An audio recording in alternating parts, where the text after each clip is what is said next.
Ladies and gentlemen, boys and girls, welcome to the Hyperion Hub, your meeting place for all things Disney. Now your hosts.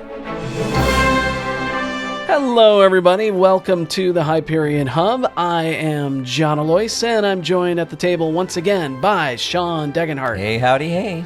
And John Redlingschafer. Greetings, and I have the pleasure of starting us out on this episode with our Disney views, and I could think of nothing better than actually viewing people.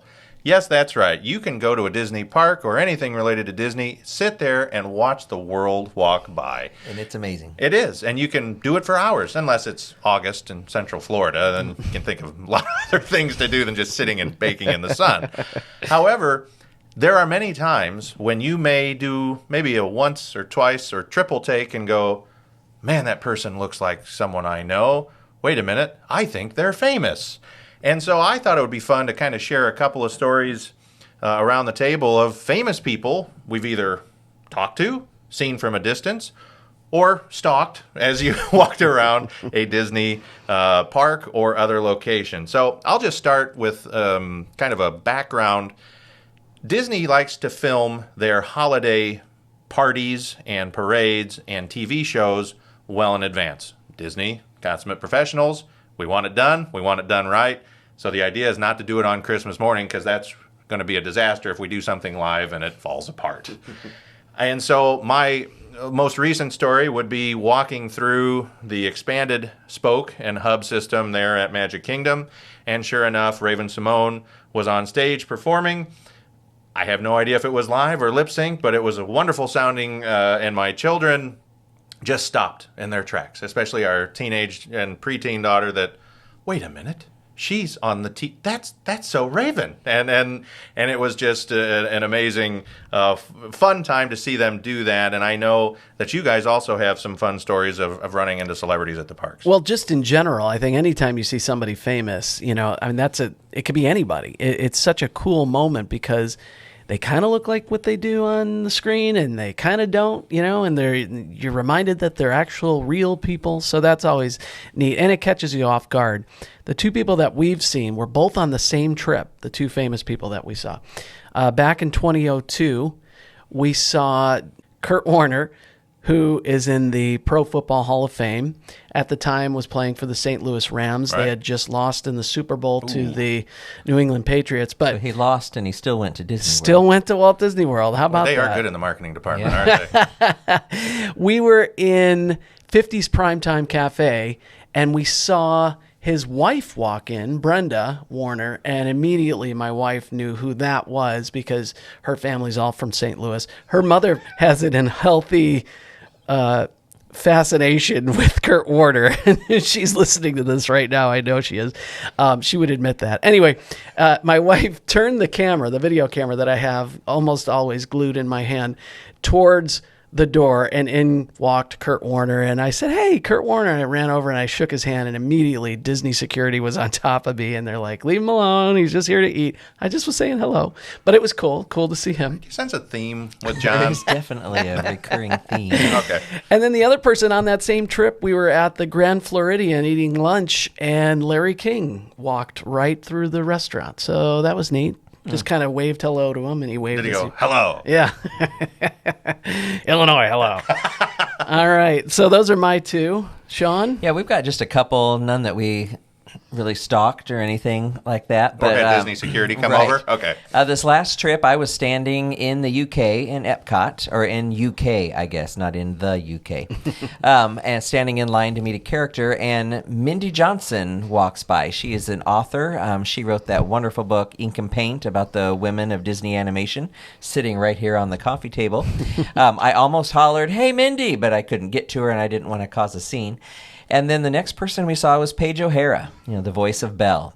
She was just amazing. She was there for the Epcot Arts Festival of the Arts, and had some of her artwork on display, and we were able to stand in line and meet her and talk with her a little bit, and she was just as sweet as she could be. A wonderful painter, right? Yeah, she's actually started off as an artist and was pursuing art instead of theater, and so she's able to do both now. That's great. That's great. Cool stories.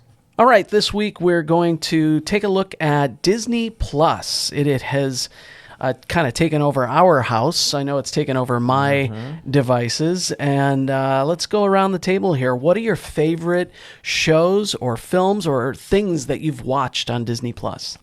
For me, it's been great catching up on some old things that I might not have seen recently, Absolutely. like especially the documentary type things, like Waking Sleeping Beauty and the Frank and Ollie special, and of course that leads up to the Imagineering story, which is sort of the crown jewel for me of Disney Plus, which was just so well done, and I'm excited that I think there's more in store. Yeah, Leslie Iwerks, who was the creator and director for the Imagineering story. I know she's working on some other things as She's well. the granddaughter of Iwerks. Yep, that's true. One of Walt's early animators. My favorite things on there, on the newer side, I love Disney Classic, obviously, but on Disney New side, The Mandalorian.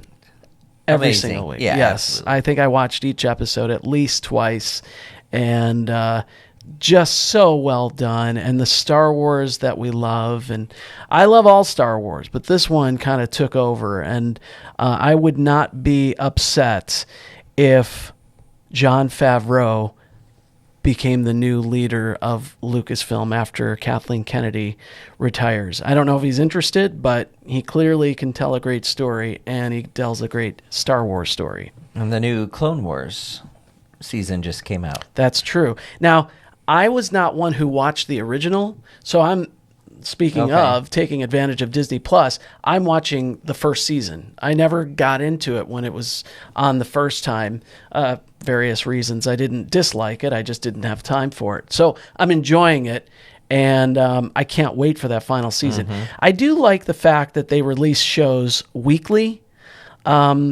That I know some people are not fans of that, but for me, it holds the show. It continues it a lot longer. It helps its staying power, and people are talking about it for a lot longer. Well, and what's been neat too is some of the shorts they released, like Lamp Life, which gave a little bit more history on Bo Peep and Right. what happened to her, and just little things like that they're able to do. So much fun. The idea that animators can kind of just go play and experiment with the Pixar shorts and the Disney newer shorts. Forky asks a question. I mean, they're able to tell these really cool, fun stories, and in some ways, they're sometimes serious. So they've done a great job with that. How about you, John? Well, I like to piggyback off of the old viewing because my children don't have a full understanding, nor did I really, of how far back and what scope of shows are out there. They know there's the new DuckTales. They knew there was kind of the old one. Well, why wouldn't we watch the old ones together? They know of the new Herbie movies. Yeah, it's not Herbie. There's an original that we need to watch. And so there was The original is the best. Of course it is. I don't have to say. I'm glad to hear you say that. But it's with the ability to have it on multiple devices, and there one day walking into two separate children's room, one was watching Toy Story 4 again, and the other one was watching the original Lion King. You are my children. This is wonderful. But we also make it a point, to try to watch as many things as we can as a family, but we're not always going to just watch the new. We have made it a point to actually rotate. We can watch something new and new content. We did enjoy the Forky, and we also liked Jeff Goldblum's original content. That show was fantastic. Great. It was amazing. I mean, I wanted ice cream in the episode when we talked about ice cream. Or He's blue such- jeans, Yeah, or that's a right. tattoo. Right. He's such a fascinating but strange, wonderful person. And we love to watch him go on these adventures and learn things. And I'm learning about He's things. excited barbecue. about it. Yeah, He's- absolutely. yeah. And he just has this tendency to stop and really think about what he's ingesting, you know? And I think he describes it really well as also. So, yeah, The World According to Jeff Goldblum is the name of that show. Togo, great movie. Haven't William seen that Dafoe. one yet. It's a little bit heart wrenching. It's anytime there's a canine involved. Something it might not always go well, but it has a great story, and I'm not going to spoil it for you. It's based on a true story, by the way. Encore, if you guys are theater buffs I at all. am, yeah. Did you watch it? I have not seen that yet, but I did musicals all through high school, so I'm anxious to. It's right get up your back in. alley. Yeah. It's fascinating. That was the first thing I watched every week, and there are 12 episodes in the first season. I've enjoyed the National Geographic stuff too. I've watched a few documentaries. I agree. some of the And national parks and when Disney Plus was first announced, you forget how wide the universe actually is for them. 30 seasons plus of The Simpsons. Right. Now, my goodness, sure, I'm not going to necessarily watch all of those with my 7-year-old so he can repeat such wonderful phrases that I'm not going to say, but it is amazing. On the Fox side, speaking of, Sound of Music is on there. Yes, it is. So they're able to kind of tap into all of their resources now. Quick side story. I don't know if you guys have watched Pick of the Litter. It's a 6-part series. It's about dogs who, I'm going to read from their site here, fascinating and surprisingly suspenseful quest to become guides for guide dogs for the blind, the ultimate canine career. It's inspired by a documentary, Pick of the Litter, but they broke it up into 6 parts. And all I'll say is, forever, I said we would not have 2 dogs. I watched this series. And No, a couple of That weeks what did later, we got our second dog. So it really helped me re-fall in love with the dogs. I'm not going to watch this, especially with my children present, is what I'm hearing. It's a good show. It really is. I like Pixar in real life, although I wish there were more episodes to that. If you haven't seen any of those, they're in the middle of New York City, like Wall-E is playing Lost and Found. He's an actual robot walking around the streets. There's shows for teenagers, High School Musical, the series, Diary of a Future President. These some of these are a little bit geared towards more older kids. Disney's Fairy Tale Weddings is an original program on there as well, and those are impressed you. How many daughters you have? yeah, 4. It's very frightening. We don't watch it with them. But and speaking of that, we don't have cable at home, so our youngers are really enjoying Mickey Mouse Clubhouse and Minnie's Boutique and some of that programming that they've not seen before. On the classic side, we've watched a ton of stuff. You name it. All of the animated canon films, quote unquote, are out of the vault, and Cinderella and Bambi and 101 Dalmatians.